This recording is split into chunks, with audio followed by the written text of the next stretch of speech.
Okay, let's unpack this. For the last few years, the way we work has been in, well, a state of seismic shift. That's putting it mildly. It's not just about changing where you sit, right? It's Yeah. about fundamentally restructuring the whole business world around this demand for flexibility. It really is. So our mission today is a deep dive into this new modern work landscape, specifically how the expectation of working from home is reshaping corporate strategy and what kind of sophisticated next-gen IT is needed behind the scenes to make it all work. Safely. That's the key word. Safely and securely. Exactly. And we have a great stack of sources today that really, I think, illustrate that. We've looked at major business trend reports, McKinsey, Buffer, that detail the explosive growth. The human side of The it. human side, yeah. But we've paired that with detailed excerpts on the technical back end, specifically things like highly automated system recovery and endpoint management. Because the two have to work together. They're completely linked. This whole deep dive really shows that the success of remote work hinges entirely on technical innovation keeping pace with what people now demand. And setting the stage for this, we have to start with that dramatic proof point that the pandemic gave us. Right. Historically, management's biggest roadblock to letting people work remotely was fear. Just fear that productivity would fall off a cliff. That was the foundational assumption for decades, wasn't it? The belief was if the employee wasn't under a manager's direct sightline, output would just drop. But the crisis forced this global experiment. And the data that came back completely contradicted that. It blew it out of the water. You're talking about the ProtoScore data from the 2020 lockdown. Yeah. So it's hard to ignore. What did the sources claim about that immediate shift? We saw an undeniable surge. ProtoScore reported that remote workers' productivity increased by a stunning 47%. Wait, increased? Increased by 47% during the peak lockdown months. This wasn't a decline. It was an explosion in output. 47%. That sounds enormous. That's not a slight bump. That suggests a whole paradigm shift. It is. What did the sources say was the mechanism for that? Was it just people working longer hours or something else? It was a mix, but the sources really emphasized efficiency gains. Suddenly, you remove the commute. You remove the unnecessary office interruptions, the energy drain. Right. People reclaimed those hours and applied them to focused tasks. And we also saw this massive shift in how communication happened. The energy was redirected. You can see that redirection in the communication data. The reports said telephoning climbed 230%. 230? Emailing was up 57%. And even chat messaging went up 9%. So communication didn't stop, it just became more targeted. And documented, which is key. But what's fascinating is once that possibility was proven, the trend just cemented into an expectation. Workers experienced flexibility, they liked it, and They weren't going back. yeah. And that's where the employer pressure starts building. Let's talk about employee demand. The Buffer report was so clear on this. It was. Remote work options significantly increase job satisfaction. They found 91% of people enjoy working remotely, and flexibility was the single biggest benefit. And that desire translates directly into leverage in the job market. This is the crucial point for anyone in business listening right now. Okay. The McKinsey survey found that actively seeking flexible work is now the third most cited reason people search for a new job. The third. So it's right behind better pay and, traditional career opportunities. Exactly. It's become a non-negotiable part of the compensation package. The source material puts a number on it. 87% of respondents said they'd take the chance to work remotely if it was offered. 87%. So if you're a company trying to attract or retain top talent, you can't ignore that. It's not a perk anymore. It's a standard feature. And smart businesses are seeing this as an opportunity, not just a liability. It doesn't just make employees happy. Right? Yeah. It drives huge cost savings. Oh, absolutely. You remove the need for expensive, centrally located office space or all those satellite offices. And beyond cost, it provides resilience. This model is now seen as necessary for any kind of crisis, a natural disaster, a public health event. Or even just a big snowstorm. It's a core part of business continuity planning now. So companies are responding by investing heavily. It's not just a, here's your old laptop, good luck situation. Not anymore. The sources show 64% of companies now provide hardware, 40% offer stipends for desks and chairs, and 28% are even covering internet service. Which is a major jump. That investment shows they see this as a permanent strategic pillar. It also creates the enormous technical problem we have to talk about.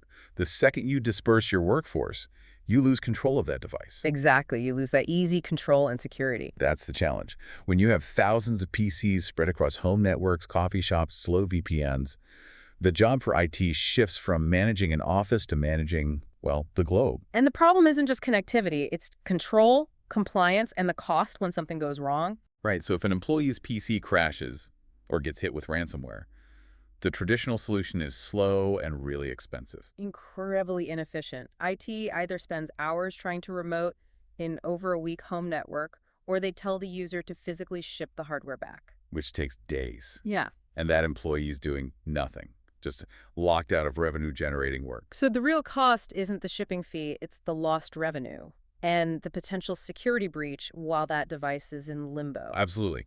So this raises the big question. How do you enforce strict security and compliance rules when the PC is anywhere, maybe offline? And controlled by a user who might not be a tech expert. And this is where compliance becomes so critical. We mentioned things like IP-ISO-C2. For a non-IT manager listening, what does that practically mean for their business? It means that every single device that accesses sensitive data, patient records, financial controls, it has to maintain a verified secure configuration, always. So if a remote PC gets a virus or a user accidentally changes a setting, The company is potentially violating these standards. The risk isn't just data loss, it's massive regulatory fines, reputation damage. You need absolute control over every PC's settings, no matter where it is. so the logistical nightmare of fixing a device is compounded by the regulatory nightmare of it being non-compliant in the first place. Precisely, which fully justifies the need for an automated solution. The modern approach, as detailed in our sources, requires tech that can work seamlessly on-site, remote, or completely offline. And handle tasks that used to require a technician standing right there. The goal is to resolve PC issues fast, without replacing hardware or making the user a help desk assistant. And this solution needs to protect all employee data, right? Not just the stuff in OneDrive.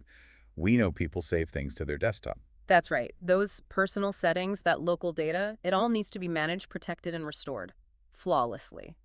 IT needs instant disaster recovery, and it must be automated or the whole model just collapses. Okay, let's focus on the actual performance of these specialized tools. The sources talk about automated OS rebuilds. This isn't just a virus scan. This is tearing down the whole operating system and building it back up. To a secure corporate standard, yes. What are the key performance metrics here? What kind of speeds are we talking about? The numbers are, frankly, revolutionary compared to traditional IT. The sources detail solutions that can rebuild a completely crashed or infected PC. The whole thing. OS, apps, profiles. Everything. In under 30 minutes. Under 30 minutes.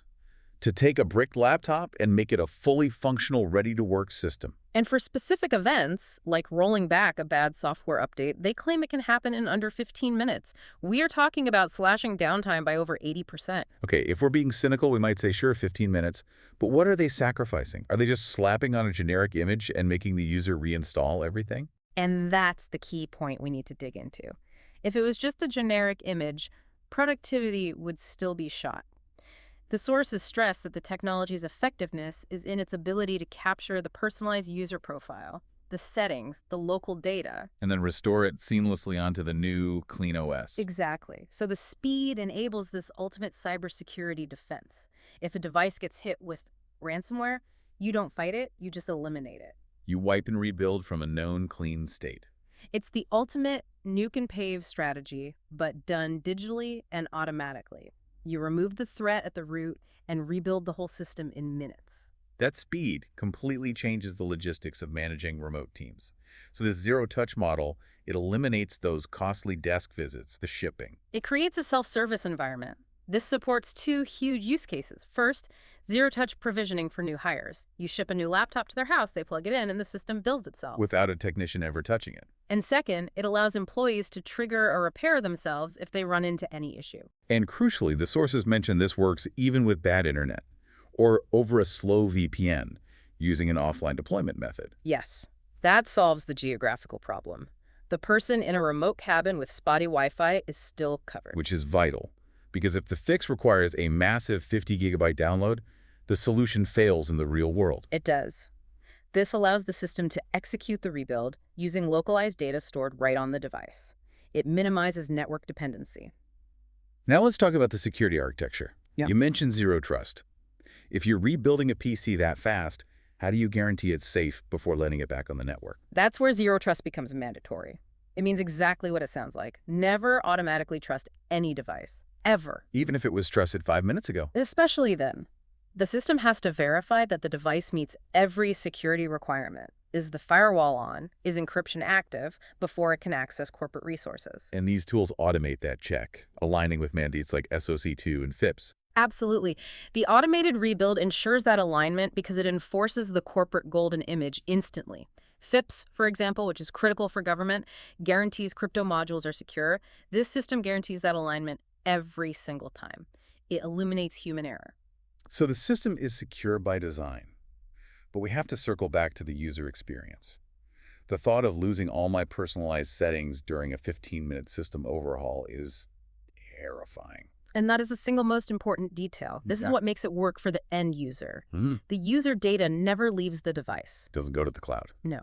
Instead of a slow, risky upload, the personal settings, profiles, and local data are quickly sequestered, sort of quarantined securely on the device, while the OS is wiped and rebuilt around it. So the new clean OS is dropped in, Yeah. and then the user's entire digital personality is layered back on top. Correct. The user logs back in, and the device looks and feels exactly as they left it. They experience a seamless transition as if nothing happened, except now the device is clean, compliant, and fast. That truly highlights why this remote work revolution is even possible. Yeah. It's supported by robust tech that's almost invisible to the user. It has to be. The future of work isn't just about where you sit. It's about the technical standards that guarantees security and performance, no matter the location. And the takeaway here is that this fundamentally changes what we measure in business. We're moving away from monitoring physical presence and moving toward enforcing technical standards and measuring pure output. So what does this all mean? The sources show companies are shifting focus from office attendance to clear results to KPIs. The tech is now here to automate provisioning, maintenance, security, globally. Even during a catastrophic failure. So the question we leave you with, the provocative thought to consider, is this. If 87% of employees expect flexible work options, and technology can automatically enforce security and rebuild a system in under 15 minutes, does the fundamental job of management itself change entirely? From oversight and supervision to purely defining and monitoring measurable key performance indicators for both your teams and for your devices.